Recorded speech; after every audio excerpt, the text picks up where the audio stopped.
I am somebody who genuinely respects mainstream tasawwuf, mainstream wise Salafism, mainstream Jamaat Islami, Muslim Brotherhood. These are spectrums, Deobandism, the Azhari scholars. It's not a matter of grudgingly tolerate. I genuinely believe that this mainstream spectrum are insha'Allah ta'ala all upon good and taqwa and iman and khair, and that they have within them enough of a salvational element of Islam that will allow them not only to enter Jannah, but insha'Allah ta'ala they can aspire for Jannatul Firdaus. Now, look at the difference between an apolitical tablighi and between a Jamaati or a Muslim Brotherhood. Baynahuma mafawaz, as the Arabic expression goes. Between the two is an entire gulf. And yet, the both of them have their interpretations of the faith that insha'Allah ta'ala there is good in this. So this is the spectrum that I actually think it's not just tolerating, genuine respect. We move beyond this and you're like, well, I don't respect those, but khair, it is what it is. And again, for the sake of the conversation, let me be honest here. Some of the more, hardline, Salafis, the Madkhali Salafis, for example, and frankly, I'm being honest here, some of the unwise Hizb ut-Tahrir type, the ones that really just they're not willing to tolerate other opinions. And this is where I think my personal level of not really respect comes when you problematize the rest of the ummah, right? When you make them your enemies theologically, or your anger is primarily directed towards the internal of the ummah, frankly, you've lost my respect. Now, when that anger becomes takfiri, when that anger becomes violent, well then I'm sorry, that's not even tolerating anymore. Now we need to warn against you. Now we need to say, you are not really worthy to preach your views. And especially when they become violent, well then, we can't just sit back and let people to be killed, because of these radical understandings. So we have this entire spectrum. And now going back to your question here, do I have answers? Not definitively, no, but I'm trying. And I also know my forte, my talents, and I also know my experiences have shaped my worldviews. By the way, FYI, I was born into a Jamaat Islami family. My father was one of the rukun of the Ikna, and I grew up in that. The first Islamic book I read was Maududi, the Maududi's writings. They're the ones that shaped me.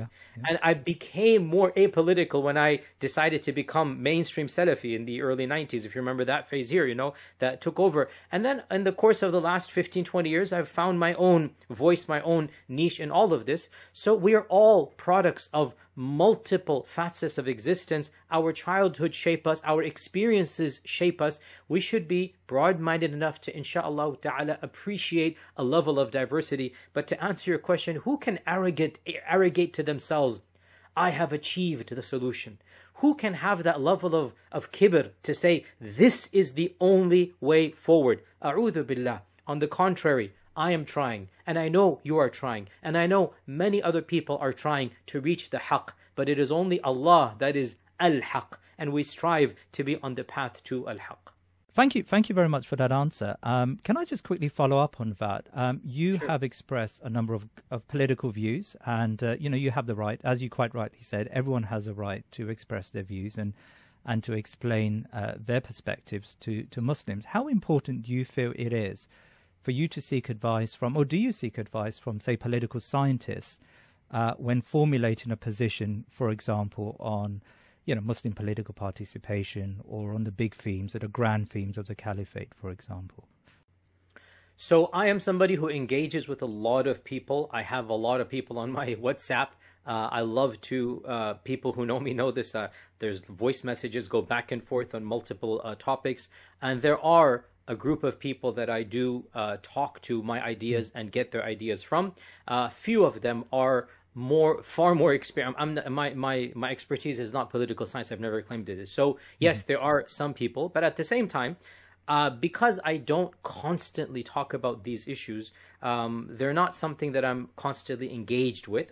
But I am open to conversations, and there are a number of people who have taken it upon themselves to always email me or give me some updates about something they disagree with, and I appreciate that. I always appreciate sincere constructive internal criticism, right? It's something that's very positive. So I encourage you, and I encourage anybody that believes that, they have the expertise, to feel free to email me. My email is public. Feel free to give me constructive advice and give me worldviews that I'm not aware of. And inshallah, we're all students of knowledge, inshallah, till the day that we die.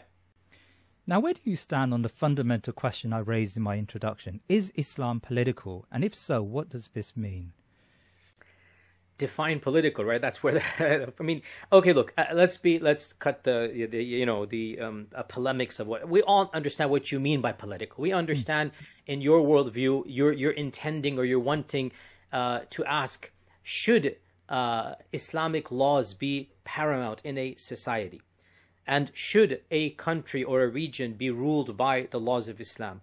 Frankly, how can anybody deny theoretically that is the default case, that is the ideal case? I think it is a very, very difficult, if not impossible, task to deny that Islam has elements that are clearly meant to be implemented in society, and that a society based upon the values of Islam is far more conducive for piety and for achievement of Allah's pleasure on this earth, versus a society that, the ones that we live in, where it is a bit more difficult to worship Allah subhanahu wa ta'ala.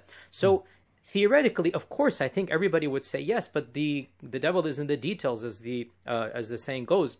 And in my humble perspective, and again, this is an ongoing conversation, I always go back to this point: لا يكلف الله نفسا إلا وسعها. On the day of judgment, I will be asked about my immediate sphere of influence. What could I do given the circumstances I was born in, given the reality of the world that I live in, given my own talents and my resources to impact other people? And this is where I would say the beauty of Islam, the beauty of our religion really is demonstrated. That Allah subhanahu wa ta'ala catered to more scenarios than we can possibly imagine. And Allah will judge us based upon the scenarios we find ourselves in. Therefore, and again, I've always said this, for us Muslims living in Western democracies, in the liberal secular democracies we find ourselves in, we have to be crystal clear.